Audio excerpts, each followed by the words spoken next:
Magandang araw mga kaibigan. Bigyan natin ng reaksyon, opinion itong post ang balita ngayon. Title, Franz Castro nagrally.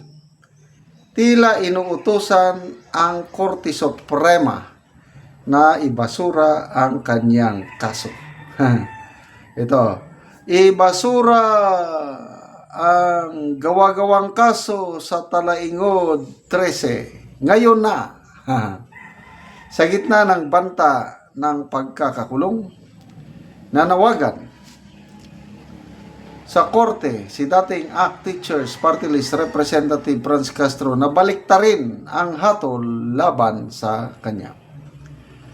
Ito ang naging sentrong mensahe sa usaping guro, boses ng kabataan, boses ng mamamayan, sa gitna ng panunupil, isang forum na inorganisa ng ACT-ES-UP Diliman, kung saan tinalakay ang umano'y hindi makatarungang desisyon ng Court of Appeals kaugnay sa kasong isinampa noong 2018. Ito ay kasunod ng desisyon ng Court of Appeals na pinagtibay ang hatol na guilty laban kina Castro at dating Bayan Muna Representative Sator Ocampo at ang parusang 4 hanggang 6 na taong pagkakakulong dahil sa paglabag ng RA 7610 o Special Protection of Children Against Abuse, Exploitation,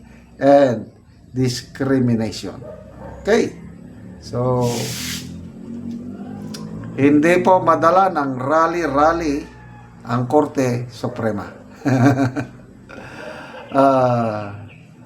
Ang Korte Suprema ang last bastion of our democracy. Kaya magpasalamat sila Castro, Ocampo, dahil may Korte Suprema pa.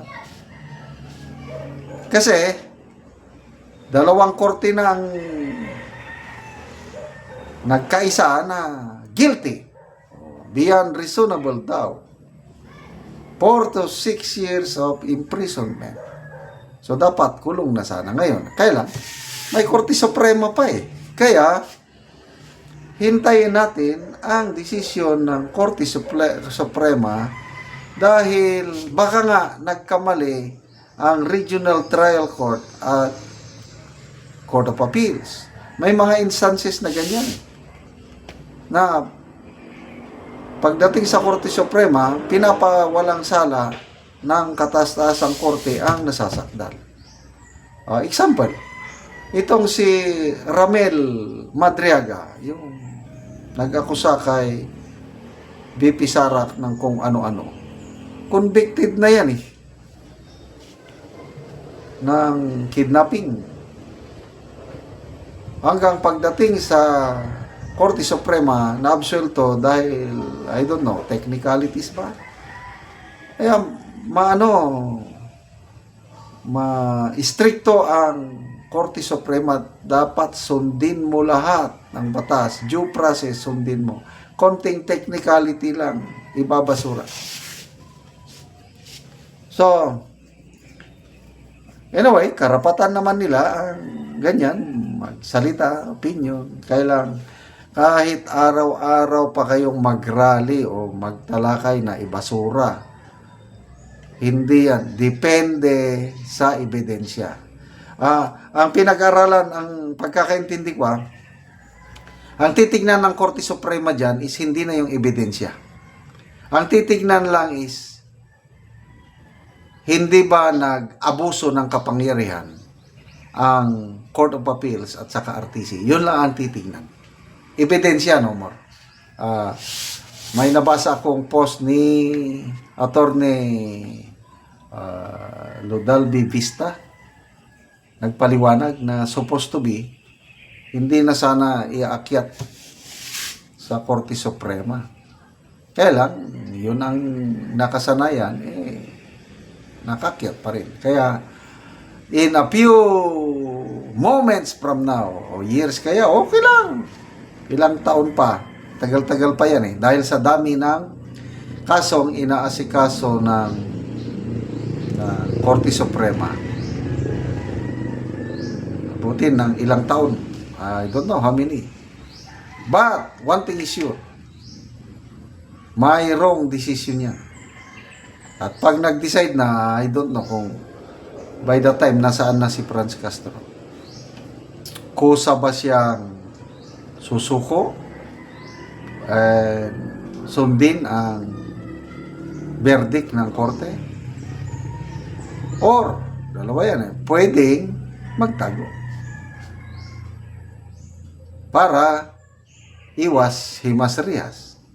Ang hirap kayang makulong. Kaya nga ang tawag sa mga nakakulong, person deprived of liberty. So, good luck. Franz Castro at ang kasamahan.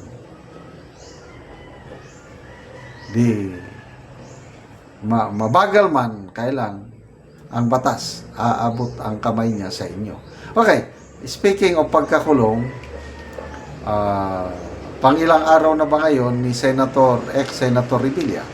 Mag 1 week na, no? So, ang tanong is, kailan may makukulong na big fish? Kasi, ito, Makabayan Black, ano? Congressman Tinio, ng ACT Party List, ACT Teachers Party List, nagsabi, bilib ako sa kongresistang ito, matapang. Hindi big fish si ex-Senator Revilla, sabi niya. Ang big fish si Pangulong Marcos Jr. Wow! Ganong direct to the point. Walang limod-limod. And then, ito sa impeachment case laban kay PBBM.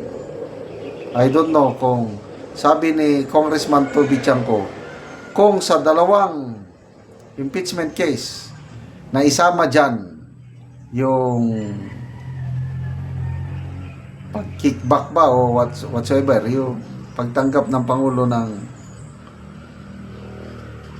handa si Congressman Toby Chanco na magtistigo tungkol sa nalalaman niya na alam ng Pangulong Marcos Jr. ang kalokohan na ginagawa ni Romualdez at Saldico. Nako, mabigat yan. Madadamay ang Pangulo, madadamay si Romualdez. Sana may makulong na big fish. Salamat mga kaibigan sa inyong pagsubaybay sa ating channel. Nakakatulong kayo ng malaki sa tribong Talanding ng Bukidnon dahil ang income natin sa channel na ito is pantulong po sa tribo. Namimigay tayo ngayon ng libreng yero at pako para makapagpatayo sila ng mas maayos na tirahan. Panoorin nyo ang video na ito. Ug karon mao ni ang matagaan og yero. Salamat kayo sa paghatag sa sin. So mo na ni ang atop nga nata na gyud kung maulan, so maulanan na gyud siya.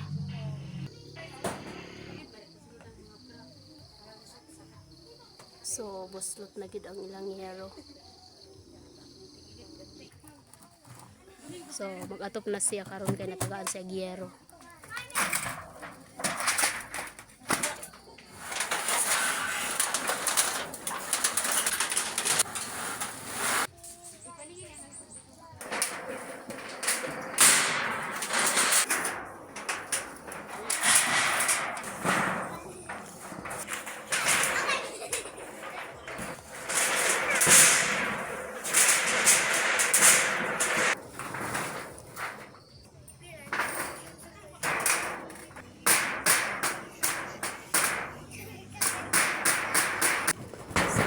No, nagyud og atop og napulihan na ang ilang yero. Tama na og atop.